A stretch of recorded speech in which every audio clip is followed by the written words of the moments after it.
అటు శ్రీకాకుళం నుంచి తడ దాకా, హిందూపురం నుంచి ఇచ్చాపురం దాకా అసలు దెబ్బ రొట్టి తెలియని వాడి ఇంట్లో ఉండదు. అవును బ్రో, కరెక్ట్. ప్రతి తెలుగు ఇంట్లోనూ కూడా దెబ్బ రొట్టి చేస్తారు, చేసి తీరుతారు. అది ఒక పూట తిన్నాం అనుకో అంతే, ఇక ఆ రోజు భోజనం కూడా అక్కల. అదే నేను చెప్తున్నా, సాయంకాలం దాకా సాలిడ్ గా పడి ఉండే ఫుడ్ అది. ఇది 2 రకాలు చేస్తాం. ఏంటో ముందు జనరల్ గా చేసే రకం చెప్తాను. మరి ఇంకెందుకు ఆలస్యం బ్రో? కమాన్ బ్రో. బాణాలు తీసుకోవాలి. స్టవ్ వెలిగించి కాస్తంత దెబ్బ రొట్టె పిండి అది తీసుకురా. ఏది బ్రో? ఎదురుకుండా ఉందిరా. ఓ ఇదేనా బ్రో? సూపు కనపట్లేదండి అది. Yeah, very good. ఇప్పుడు దాంట్లో ఏమేమి వేయాలంటే పచ్చిమిరపకాయలు కట్ చేసి పెట్టాం కదా. ఓకే, నెక్స్ట్ అల్లం కట్ చేసిన కరివేపాకు ఉంటుంది వేయి. అలాగే కట్ చేసిన కొత్తిమీర కూడా ఉంటుంది వేయి. వేసావు కదా? వేసా బ్రో. ఓపెన్ చేయి. ఇప్పుడు దాంట్లో ముందు నూనె పోయి. ఇప్పుడు ఏం చేస్తామంటే నూనె పక్కన పెట్టేసి దీన్ని బాగా కలుపు.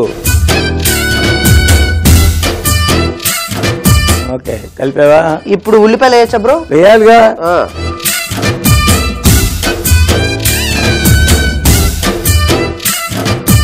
కలిసిందా? ఓకే, ఇప్పుడు ఏం చేస్తామంటే ఏమాత్రం మొహమాట పడకుండా ఆ నూనెలో పిండిలా పోయి చెప్తాను. అందులో సగం మాత్రమే పోయి. Okay bro. ఓకేనా? ఇప్పుడు ఏం చేయాలంటే ఇగో ఈ గ్లాసులో నీళ్లు తీసుకో. యా, దీన్ని దాని మధ్యలో కూర్చు. ఏంటి బ్రో? అవును, ఆ రొట్టె మధ్యలో కూర్చు. నేను చెప్తాను. ఏంటో నీకు అసలు మైండ్ ఉంటలే. మధ్యలో ఎందుకు పెడతామో తెలుసా? ఎందుకు బ్రో? అసలు ఆ దెబ్బ రొట్టె అనేది ఉడికిందా లోపల పిండి లేదా అనేది డౌట్ వస్తుంది.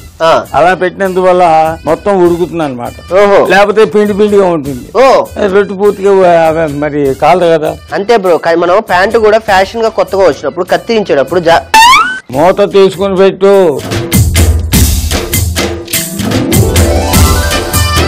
ఓ 10 నిమిషాల తర్వాత చూస్తే కింద బంగారం రంగు వస్తుంది, పైన రొట్టె కూడా ఎరుపు రంగు వస్తుంది. కాలిపోయింది. ఎరుపు రంగు కాదు, కానీ కాలిపోయినట్టు మనకు తెలుసు. ఎందుకంటే ఫ్యాషన్ డిజైనింగ్ లో గోల్డ్ కలర్ ఉన్నప్పుడు ఇది going on to red colour ఉంటే దాని మ్యాచింగ్ సెట్ అవుతుంది బ్రో.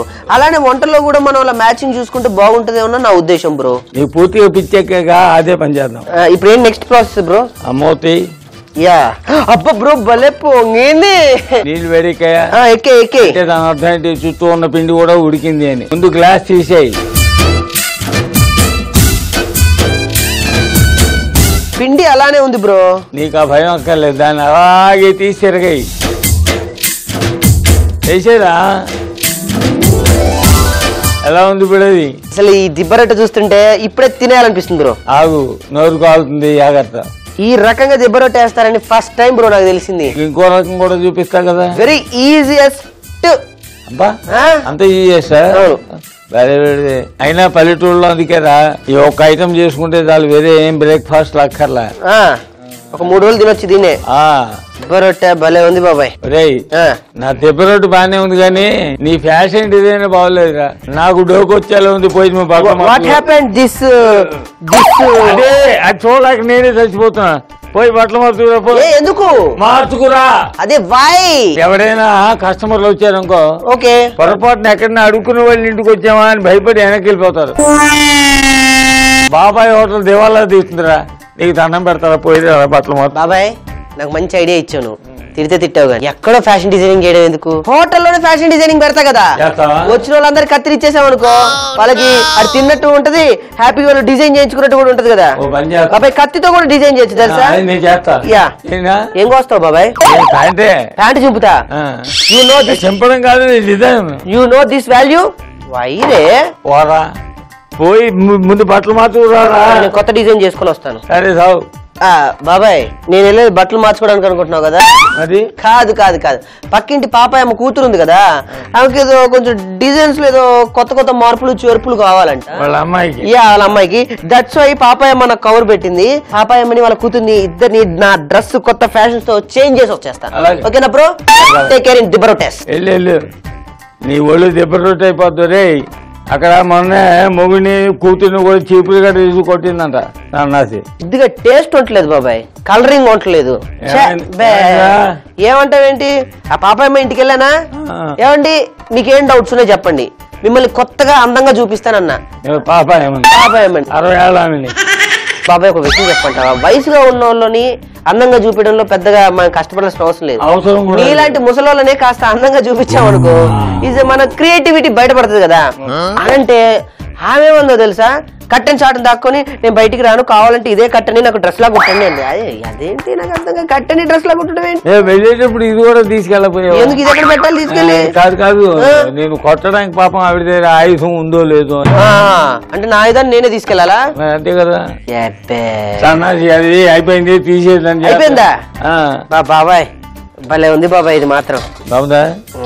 తీసి అరిటాక్ వేసింది చూడు, ఆ ప్లేట్ లో పెట్టు.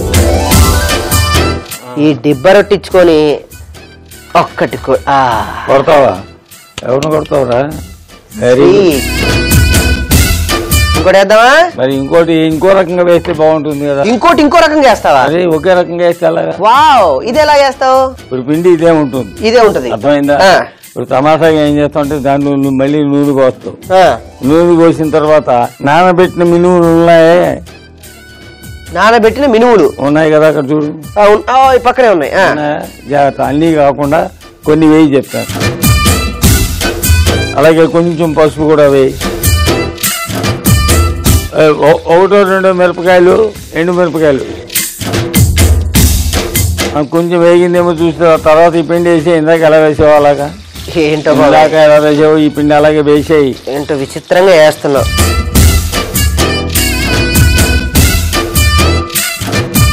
చూసా, ఉడకక ముందు చుట్టూ ఏదో బంగారం పూసినట్లేదు.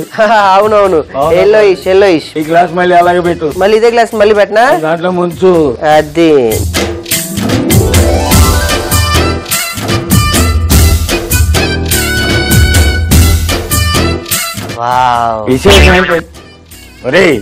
విశేషం ఏంటంటే ఏంటి బాబాయ్, ఆ దెబ్బరొట్టి తిరిగేసిన తర్వాత బాగా వేగిన మినువులు కూడా పైన ఉంటాయి.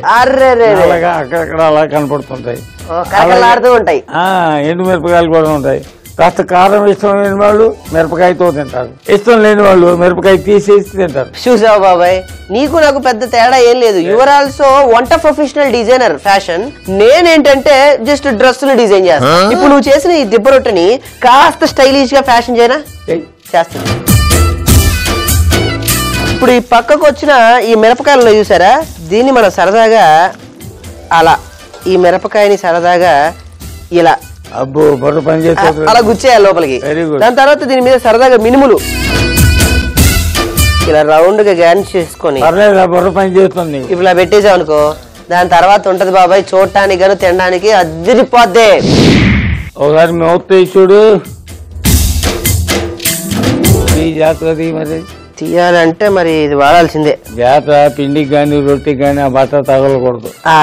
సంగతి తీసి పక్కన పెట్టేయి. దాని తిరిగే జాగ్రత్త కానీ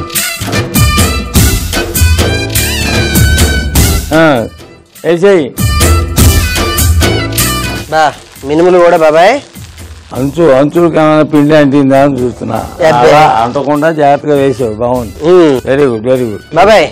ఇప్పుడు అది ఉడికే టైంలో జస్ట్ మా ఫ్యాషన్ స్కూల్ ఏం చెప్పారంటే ఒక 2 వాకులు నేర్పిస్తా, వాకులు నడువు. వాక్ ఇలా నడువు ఒకసారి. గూడు పడిపోయిన వాళ్ళు ఆనాడు ఫ్యాషన్ బాబాయ్, నీకు తెలియట్లేదు.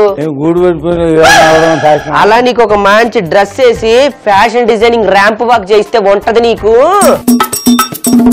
అసలు నువ్వు మామూలుగా ఉండవు. వయసులో ఉన్న ఆడవాళ్ళు చేసే పనులు రా, నేను చేయమండి. నువ్వు భలే ఉంటావు బాబాయ్. ఇక్కడ నుంచో చెప్తిట్రా, నువ్వు ఇట్లా నీకు తెలియట్లే, నేను నడిచినట్టు నడువు. ఇక్కడ నుంచో ఇట్లున్నావా, ఇలా ఉన్నావు కదా, జస్ట్ ఇలా అనుభవం.